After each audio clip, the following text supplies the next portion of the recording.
Hello friends नमस्कार। तो friends देखंतु क्लर्क पोस्ट में एक बहुत बड़ नियुक्ति रोची। एशार सबू जिला पोस्ट रोची। सबू जिलार पिला माने आवेदन करेंगे। एथिरे पियन क्लर्क या सहित स्टेनोग्राफर पोस्ट एक नुआ वैकेंसी नोटिफिकेशन रहिबो। संपूर्ण रूपे मागणा आवेदन प्रोसेस रोची। आपण माने एथिरे फ्री ऑफ कॉस्ट रे आवेदन करेंगे। एथिरे आपनको मंथली बेसिस रे 25,500 टंका दरमा देखा मिल जहाँकि एक बहुत भल दरमा जेहेतु ये सबू जिला पोस्ट हो तो सबू जिलार पिला माने आवेदन करेंगे। मैट्रिक +2 और +3 पास पिला माने यही पोस्ट आवेदन करेंगे। तो चलते प्रथम देखने जे ये क्यों जिला पोस्ट होने किपर आवेदन करेंगे। फुल इनफॉरमेशन मुझे आज वीडियो माध्यम जनइबी। पिला माने जदि आपण माने प्रथम थर आम चैनल रे विजिट करूछंती तेबे एई भली नुआ नुआ सरकारी जॉबर न्यूज पाइबापी चैनल टी को सब्सक्राइब करी वीडियो टी को भी गोटे लाइक कर नियंतु। देखंतु फ्रेंड्स ए नोटिफिकेशन टी डिस्ट्रिक्ट कोर्ट तरफ आसी जहाँकि जिला कोर्ट अंडर रे यार पोस्टिंग रहिबो। हु कैन अप्लाई एही पोस्ट रे क्यों मान आवेदन करि परिबे। एथिरे ऑल ओवर ओडिसा रो पिला मान आवेदन करि परिबे। आम ओडिसा रो सबु जिल्ला रो पिला माने एही पोस्ट रे आवेदन करि परिबे। जेंडर टी भी बोथ मेल एंड फीमेल रोची। उभय पुरुष और महिला प्रार्थी माने भी यही पोस्ट में आवेदन करेंगे। एथिरे 25,500 आरंभ कर 63,200 पर्यंत पर मंथ सैलरी रोची। जहाँकि एक बहुत भल सैलरी गवर्नमेंट जॉब सरकारी चाकरी रहिबो। नेक्स्ट आसिला पोस्ट नेम। एथिरे स्टेनोग्राफर या सहित क्लर्क एवं अमीन पोस्ट में ये वैकेंसी रोची। तो आपण मैंने स्टेनोग्राफर क्लर्क और अमीन पोस्ट रे आवेदन करेंगे। नेक्स्ट आसिला पोस्ट वाइज सैलरी। पिला माने क्वालिफिकेशन ए मैट्रिक और +3 पास रोची। जदि आपण माने मिनिमम 10+2 वा मैट्रिक पास करथिबे तेबे अमीन पोस्ट आवेदन करेंगे। बाकी क्लर्क और स्टेनोग्राफर पोस्ट ग्रेजुएशन पास रहिबो। सैलरी देखि नियंतु। जदि आपण माने स्टेनोग्राफर पोस्ट रे सिलेक्शन पाइबे एथिरे बेसिक पे रोची 25,500 रु 81,100 टंका पर मंथ। जूनियर क्लर्क रे रोची 19,900 रु 63,200 टंका। अमीन पोस्ट में रोची 18,000 टंका पर मंथ सैलरी। नेक्स्ट आसिला एज लिमिट। एथिरे आवेदन करबा पई मिनिमम एज लिमिट रोची 18 वर्ष, मैक्सिमम रोची 32 वर्ष। तो 18 रु 32 वर्षर पिला माने एही पोस्ट में आवेदन करि परिबे। बाकी जो रोचे ओबीसी, एससी एसटी और पीडब्ल्यूडी एमानक पई इतरे वैकेंसी रिजर्वेशन रोची। या सहित एज मध्य रिलैक्सेशन पाई परिबे बा एक्स्ट्रा एज लिमिट पाई परिबे। देखंतु जदि हमें सिलेक्शन प्रोसेस कथा कहबा तेबे इथरे रिटन एग्जाम रोची। जहाँकि इथरे रिटन एग्जाम परी कंप्यूटर टेस्ट रहिबो। या सहित इंटरव्यू मध्य रोची। तो यही प्रोसेस द्वारा आपण माने इथरे सिलेक्शन पाई परिबे। पिला माने यार जो एग्जाम पैटर्न रोची जेपर कि ओडिया, इंग्लिश, मैथमेटिक्स सबूर सिलेबस आपण को नोटिफिकेशन पीडीएफ रे देखा मिलिबो। तो जो मैंने भी आवेदन करने चाहते टिके वेट करेंगे। मु आपन को अप्लाई कला समय रे सेते बेले कहीदेवी जे यार syllabus, exam pattern full information आपन को जणाइबी। तो जानि परिले सिलेक्शन प्रोसेस विषय रे। नेक्स्ट आसिला इंपोर्टेंट डॉक्यूमेंट।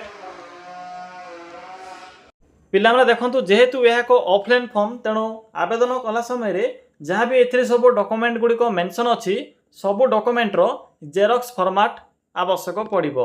जेपर कि आपणकर qualification certificate, photo, caste certificate, Aadhaar card या सहित आपणकर रेसिडेंट सर्टिफिकेट जहाँकि मैंडेटरी नाही।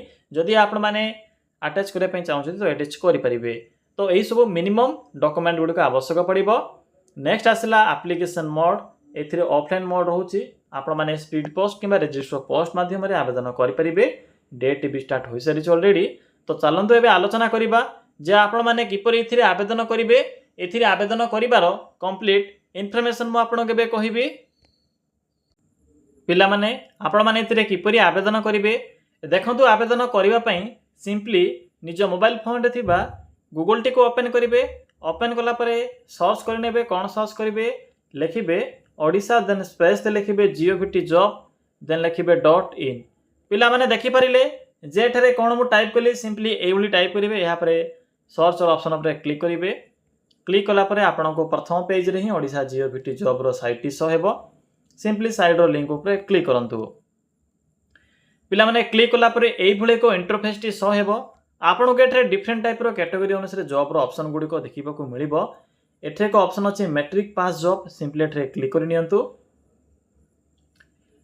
क्लिक कला पर देखंतु आपन को प्रथमे ही ओडिशा जिला कोड बा डिस्ट्रिक्ट कोड तरफ आसबे नोटिफिकेशन टी सो हेबो प्रति जिला पई पोस्ट होची सिंपली एठरे क्लिक करि नियंतु क्लिक कला पर ए पोस्ट रो फुल इन्फॉर्मेशन सो हेबो मु आपन को तो पूर्व कहि सरी छी एहार शॉर्ट इन्फॉर्मेशन देखि नियंतु जो लास्ट डेट रहउची एहार 18/6/2026 एथिरे आवेदन करिवार लास्ट डेट एबे मैं आपन को अप्लाई रा प्रोसेस कहबी सेठरे आपन को पीडीएफ लिंक या सहित एप्लिकेशन फॉर्म सबो इन्फॉर्मेशन मिल जिवो शेषरे आपन को इंपोर्टेंट लिंक्स होथिबो एठरे पीडीएफ लिंक अछि पीडीएफ लिंक ऊपर क्लिक करंतु पिला माने आपन माने से नोटिफिकेशन पीडीएफ लिंक ऊपर क्लिक कला परे आपन को एभली किछि शो हेबो जहा कि एथिरे टोटल रहउची 14 टी पोस्ट होइबो एथिरे स्टेनोग्राफर रहउची गोटिए पोस्ट या सहित जूनियर क्लर्क रहउची टोटल 12 टी पोस्ट अमीन पय रहउची गोटिए पोस्ट तो जदि आप माने इंटरेस्ट रखुथिबे ए पोस्ट आवेदन करि परिबे मु तो आपन को सैलरी स्ट्रक्चर पूर्व कहि सरी छी 25,500 रु 81,100 टंका आपन को स्टेनोग्राफर पोस्ट रे सैलरी देखिबा को मिलिबो बाकी क्लर्क रे रहउची 19,900 रु 63,200 टंका अमीन पय रहउची 21,700 रु 69,100 टंका पर मंथ सैलरी पिला माने प्रति जिला कोड पे वैकेंसी आसी थे किंतु वर्तमान जो नोटिफिकेशन रहउची नयगढ़ डिस्ट्रिक्ट कोड तरफ आसी छी मन रखिबे जे ऑल ओवर ओडिसा रो पिला माने वैकेंसी आवेदन करि परिबे किंतु पोस्टिंग मेंशन थिबा डिस्ट्रिक्ट कोड रे रहिबो एबे नयगढ़ आसी छी नेक्स्ट तो एबे जो नोटिफिकेशन रहउची नयगढ़ पे रहउची नेक्स्ट बरहमपुर बालेश्वर एई भले बरे प्रति जिला पे नोटिफिकेशन आसीबो जदि आप माने आवेदन करै पय चाहछन्ते आवेदन करि परिबे किछि भी असुविधा नाही देखंतु एथि जो सिलेक्शन प्रोसेस रहउची रिटन टेस्ट होउची प्रथमे देखि परथिबे रिटन टेस्ट रहबो या फिर टाइपिंग टेस्ट रहबो कंप्यूटर टेस्ट भाइबा टेस्ट सब एथि मेंशन अछि स्टेनोग्राफर पई क्लर्क पई रहउची देखि परथिबे क्लर्क रो सिलेबस एथि रहउची इंग्लिश मैथ और जनरल नॉलेज एथि आपन को टोटल 300 मार्क रो एग्जाम रहिबो नेक्स्ट स्टेप रहउची बा सेकंड स्टेप रे कंप्यूटर टेस्ट होउची भाइबा टेस्ट होउची 100 मार्क एवं 45 मार्क अमीन पई कोन रहउची से विषय मेंशन करा जायछि टॉपिक विषय भी मेंशन करा जायछि या सहित एथि एप्लिकेशन फॉर्म मध्य प्रोवाइड करा जायछि देखि परथिबे सिंपली आप माने फॉर्म टी को प्रिंट काढिबे फिल अप करिवे आप माने तो प्रोसेस जानि थिबे पूर्वरु म आपन को पुनर्बार एही प्रोसेस कोई टाइम वेस्ट करा पय चाहूनी तो पिला माने डिफरेंट पोस्ट पय अमीन पय डिफरेंट फॉर्म रहउची क्लर्क एवं स्टेनोग्राफर पय डिफरेंट फॉर्म रहउची तो जेउ पोस्ट रे भी आप माने आवेदन करा पय चाहउछन्ती सिंपली से पोस्ट फॉर्म टी को प्रिंट काढिबे फिल अप करिवे एवं एठे जो एड्रेस मेंशन अछि म आपन को शो करे दोछि एड्रेस टी